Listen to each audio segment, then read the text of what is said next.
I am so excited to start reviewing a new state. If you haven't seen my Instagram stories, my new state I'm reviewing is Oklahoma. I am super excited about this. I've actually been to Tulsa many times. I fly out of their airport sometimes. Tulsa Airport and our airport here in Northwest Arkansas, they compete in prices a lot of times. So depending on which price is better, I will choose Tulsa sometimes. And they also have Southwest, and Southwest always has great deals. If some of you who don't know me, I actually lived in Oklahoma City for about 6 months. I went to a small private college there for 2 fall semesters, 2013 and 2014. And no, I did not miss the spring semesters on purpose. They were just life events that happened, and I was led away from there during that time. Didn't graduate with anything, but I do appreciate the friends and people that I met there. So today's vlog is going to be focused on Tulsa. Like I said, I have been there multiple times.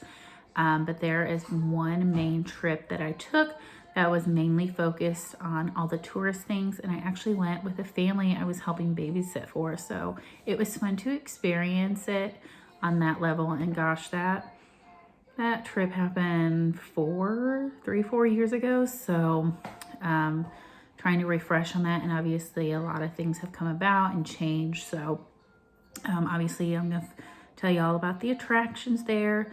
Hotels.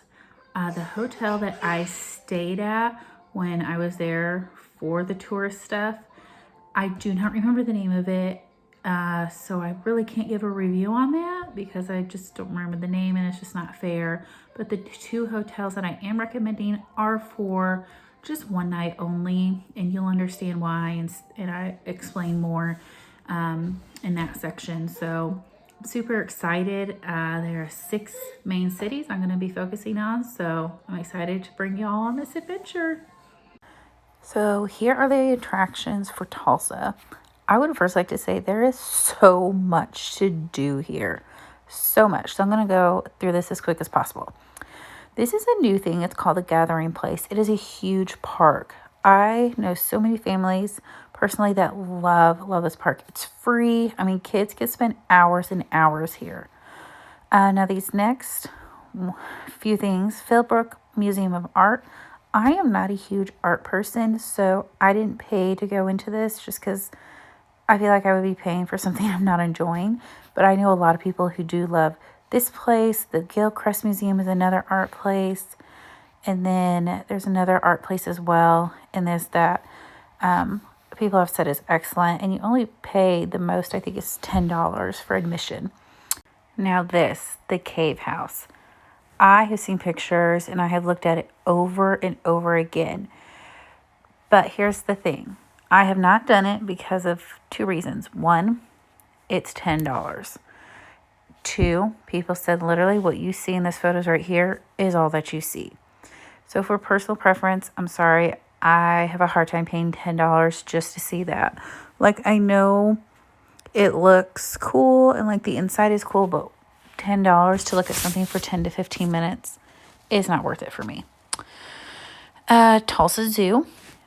This zoo is constantly growing and always having construction. I mean, which is good. They're always putting new things in, always giving, bringing in new animals and helping. So this is definitely a recommended zoo. I would recommend to go on Groupon. They always have deals there for the Tulsa Zoo. If you don't, the admission is $14 for an adult and kids $10. If you go on Groupon, you can get a deal. Woodward Park is a really pretty park area. Woody Guthrie Center. I remember when I was in Tulsa, because this was like obviously one of the things to do, and I obviously don't really know a lot about Woody Guthrie, but people who do love him and his music, this is definitely a recommended museum. I have not been able to find anything about the cost, and their website isn't working right now, so not sure about that. River Parks, they've got a lot of pretty parks. Tulsa Botanic Garden. I have some family members that speak highly of this botanic garden. They said it's beautiful. The admission is $8 for an adult and $4 for a kid, and then 4 and under are free. But it is a really pretty garden if you're interested in that. The casino resort is there. The Gold Driller. This is just really cool just to stop by and get a picture. I did it, just to say that you went by and did it. The Tulsa Air and Space Museum. This is a really cool museum, and it is really kid-friendly too. Like, they are things for kids to do that engage the kids, and like there's a plane, an older American Airlines plane you can step on. I don't know if they allow you right now with COVID, but it's a really cool experience. It's $8 for an adult, and kids are $5. But this is definitely something I highly recommend. The Blue Dome District, it's kind of downtown area, which their downtown is nice. Also, Safari Joe's H2O. I've wanted to go to this water park so bad, and I've never gotten the time in the summer to do it, but it's a really fun water park in the summer if you're over there during that time. The prices have definitely risen since last year, so the prices are $18 to get in. Last I checked, I think they were $12, $13, so I understand they're trying to make up money definitely since they've lost a lot. If you are a jazz kind of person, this Oklahoma Jazz Hall of Fame is really nice. Again, I'm not into jazz music, so I've never done it, but the admission is $15. And then also Tulsa Historical Society and Museum. It's another kind of history place, and it's surrounded by gardens, so I didn't do it. I honestly don't know why. I don't know if I knew this existed at the time, but it is a free museum if you wanted to go there. And then also just the downtown area is really nice if you want to do some shopping and different things like that. But that is all for the attractions. Now on to hotels. So I want to first say that these hotels I'm recommending are only for if you were just to stay one night, because these rooms are very small. And like I said before, I've been to Tulsa multiple times, so these are the two hotels I remember staying at because I have flown out of there and I needed somewhere to stay. So this first one is Hometown Inn & Suites. Super close to the airport. I want to say it was 5 to 7 minutes away. It is literally like right off the highway, and it's not in a really bad area of town, but not the greatest. And the rooms are very small. Like, the bed is like almost right next to the bathroom door. Like, it's very small. So the rooms are nice, and it was comfortable. I will say that it was noisier just because you're right next to the highway, and it's just very close quarters. So I would only recommend it if you want to stay there for one night, just to need a hotel before a flight. Then I would recommend this hotel. I think I paid like maybe $60. The next one, Country Inn & Suites. This is another one that is really close. It's really close to the airport, and this one is on a different side of town, so it is a little bit nicer side of town, but it is an older Country Inn & Suites. The bathroom was kind of nasty. It was old, and it didn't look like it was kept up very well. So it is an older one, but like I said, if you just need one night, as long as it's clean and comfortable.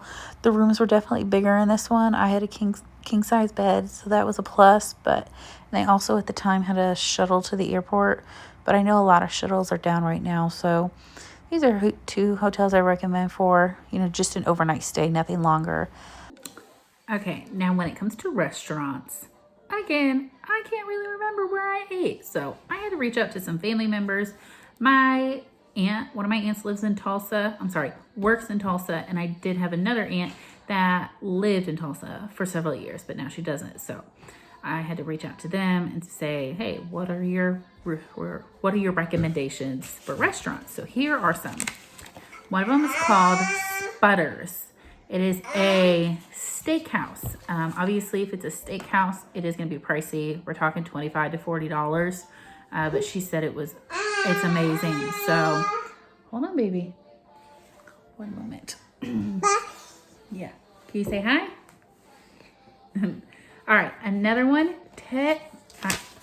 I'm sorry if I mispronounce this, but Ted's Ascendido Mexican Cafe. My grandma gave this a really good recommendation. They also have a vegan menu and a gluten-free menu. So if you are vegan or gluten-free, there you go. Another Mexican tea, no, I'm sorry, not that. Two other recommendations are Italian places, one called Mondo's, one called Ti Amos. One of my aunts said that these are really, really good Italian places.